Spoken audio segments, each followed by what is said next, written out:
tunay na paggamit ni Ryomen Sukuna ng kanyang original form gamit ang kanyang sariling curse technique laban kay Kashimo Hajime na ginagamit ng kanyang full potential to its utmost limits laban sa King of Curses na nasa prime. And finally, ang pagpasok ni Higuruma Hiromi at ni Yuji Itadori sa laban. Now this is a very hyped chapter at sinisigurado ko sa inyo na hindi kayo bibigoin ng chapter na to, kaya let's proceed na agad sa spoilers. May kita natin sa pinakaunang page na ginagamit na ni Kashimo Hajime ang kanyang curse technique para mag-create ng pangatlong mata sa kanyang muka. Gamit ang kanyang enhanced X-ray eyes ay nakikita niya ang kung anumang nasa katawan at ang mga details tungkol sa katawan ni Sukuna. And upon looking at the King of Curses, wala siyang ibang nasabi at naisip kung hindi ang perfection.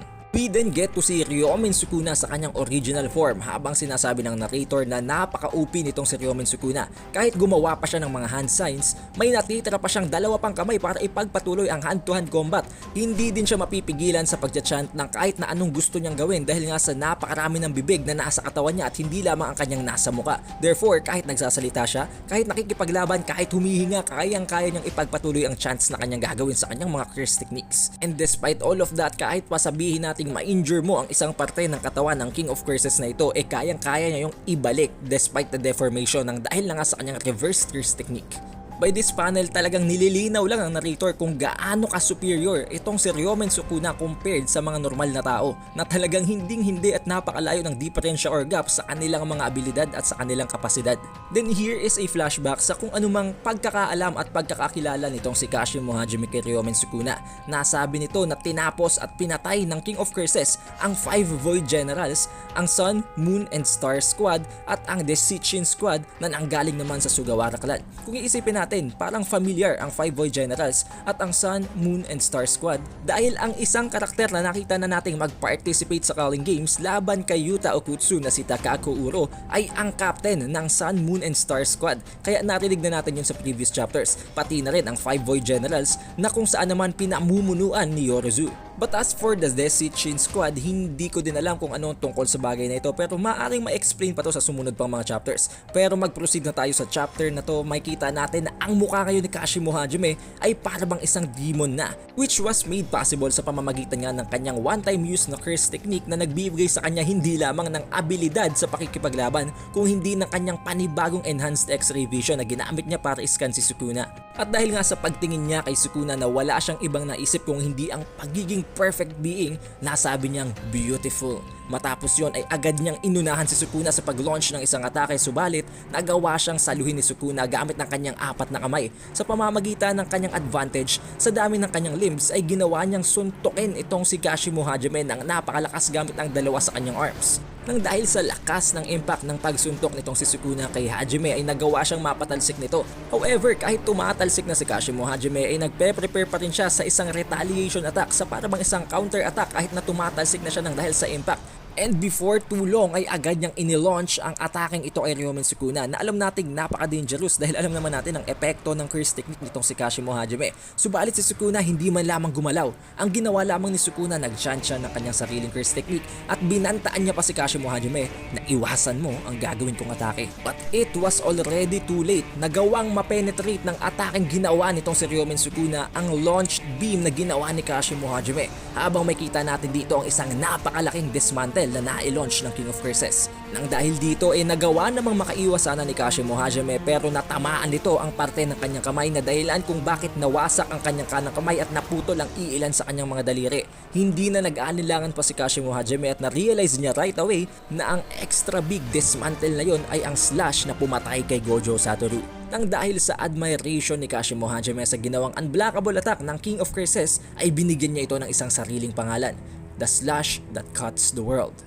Habang si Sukuna naman nag-explain and nag-flex na there is a certain someone na gustong turuan siya kung paano magmahal, na sinabi naman niyang walang kwenta at hindi tama dahil kahit na anong mangyari, there will be no one na kayang tapatan ng kanyang level. Mas maganda pa daw kung sakaling si Kashimo or si Gojo Satoru ang tinuruan ng taong yon kung paano magmahal. And also, let's appreciate this panel na para bang halos magkamukha na si Kashimo Hajime at si Ryomen Sukuna nang dahil na nga sa curse technique ni Kashimo Hajime na nagbibigay sa kanya ng pangatlong mata. Nang dahil din dito ay biglang para bang kailangan ng step up ni Kashimo Hajime ang paggamit niya ng kanyang technique para matapatan ng King of Curses ngayon. At makita natin dito na dahil nga sa pag-launch niya ng kanyang nag-uumapaw na cursed output, para bang naliligo na ang kanyang buong katawan sa cursed energy. Kitang-kita naman natin na maging si Sukuna ay naramdaman ng aura. Subalit hindi man lamang kinabahan at nanginig itong si Sukuna despite all of that, at agad pa siyang nag-teleport or nag-leap swiftly papunta sa likodan ni Kashimo Hajime na naramdaman din ni Kashimo Hajime at tinangka niya sanang bigyan ng isang beam na naman para mag-counter dito kay Sukuna. However, nahawakan na naman siya ng 4 na kamay nito at nasuntok na naman siya nito ng napakalakas. At this time, hindi siya binitawan nitong si Sukuna para tumalsik ng dahil sa impact at ihinampas pa siya sa kinatatayuan nilang teren. Matapos yun ay makita natin halos nagtatagas na ang dugo mula sa bibig ni Kashimo Hajime kahit na meron pa siyang cursed energy mask sa kanyang muka, na nangangahulugan lamang na ang injuries na nai-intake niya mula sa ginagawang one-sided beatdown nitong si Sukuna ay napaka-fatal na. Itinapo naman siya bigla ni Ryomen Sukuna na hindi naman inaksayahan ng panahon ni Kashimo Hajime at sinamantala niya para magtangkang mag-launch na naman ng isang disintegration beam na maaaring kung sakali ay makapatay sa King of Curses. However, bigla na lamang nagulat si Kashimo Hajime nang makita niya ang net ng dismantle. Ito ay para bang ang technique na ginawa ni Ryomen Sukuna before nang makalaban niya si Maki at si Yuji. The difference only is that ginamit niya ito sa tinatayuan nilang ground para ma-disorient ang movements ni Maki at ni Yuji. But in this fight, may kita natin na napakalaki ng ginawang thread of dismantle dito ni Ryomen Sukuna na halos matabunan nito ang buong pagkatao nitong si Kashimo Hajime. Now I think at this point, this is no longer evadable. Hindi na to magagawang iwasan ni Kashimo Hajime kahit ano pang technique or move ang gawin niya. And also this very Gege Akutami thing na kung saan ay nagbibigay siya ng flashback sa kung sino man bago niya ito patayin. May kita natin dito ang old version nitong si Kashimo Hajime na namumuhay noon sa Heian era habang nakikipag-usap kay Ryomen Sukuna, na sinasabihan naman ni Ryomen Sukuna na siguradong napakarami na daw napatay na tao nitong si Kashimo Hajime bago pa ito mag-asam at mag-pursue na hamunin siya sa isang laban. Then here is where Ryomen Sukuna starts to teach Kashimo Hajime. Sinabi niya na we the strongest are loved because we are stronger. Na parang sinasabi niya, the mere blessing of being strong is already a declaration of love. Kaya naman hindi na daw kailangang mag-alala pa sa kanilang pag-iisa kung sila naman ang pinakamalalakas. Kaya naman tinanong siya nitong si Kashimo Hajime na kung ganun daw bakit hindi pa siya nasatisfy at in-split niya pa ang kanyang sariling soul para lamang makarating pa sa modern era. Na sinagot naman ni Ryomen Sukuna na hindi siya nasasatisfy ng kahit na ano at ng kahit na sino. Kakain siya kung kailan niya gusto kumain. Papatay siya kung kailan niya gusto at makikipaglaro siya sa kung sino man kung gusto niya. Bubuhay lamang siya para sa kanyang sarili at kung hindi siya kayang sabayan ng kahit na sino man, wala siyang pakialam at problema na nila yon. Ito ay para bang ang sinabi ni Yuta Okutsu way back sa Calling Game part na ang tunay lamang na magiging napakalakas sa lahat ng beings is the one who has an overwhelming sense of self and a complete disregard of others. Napaka-eksakto ng sinabing yon ni Yuta Okutsu sa ipinapakitang pag-uugali ngayon ni Ryomen Sukuna. Kaya naman tinanong siya ni Kashimo Hajime kung na-bored daw ba itong si Sukuna sa kanyang buhay. Na sinagot naman ni Sukuna na napakasarap daw ng flavor ng laman ng tao, napaka-diverse and ephemeral at gagawin niya ang bagay na yon hanggang sa mamatay siya.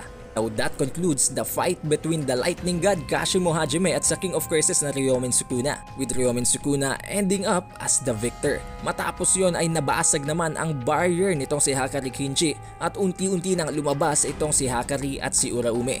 Subalit hindi lamang yun ang pasabog dahil may nararamdaman pa ang King of Curses na iba pang presensya at sa pinakahuling panel ay pumasok na sa laban si Hiromi Higuruma at si Yuji Itadori. Habang tinatrash talk nitong si Sukuna si Yuji Itadori na ano daw ba ang magagawa ni Yuji laban sa kanya. And this is where the chapter ends, with a fitting way to go out for Kashimo Hajime habang fineflex naman ang napakalakas na abilities ng King of Curses na ito na nasa true form. However, in the next chapter, we can expect na ang laban ay mangyayari sa gitna ni Hiromi Higuruma ni Yuji Itadori laban sa King of Curses na si Sukuna, habang nasa side naman ang laban ni Uraume at nitong si Hakari. And who knows, maybe sa susunod na chapter maipakita at maiflex na rin sa atin ni Yuji ang kanyang bagong curse technique.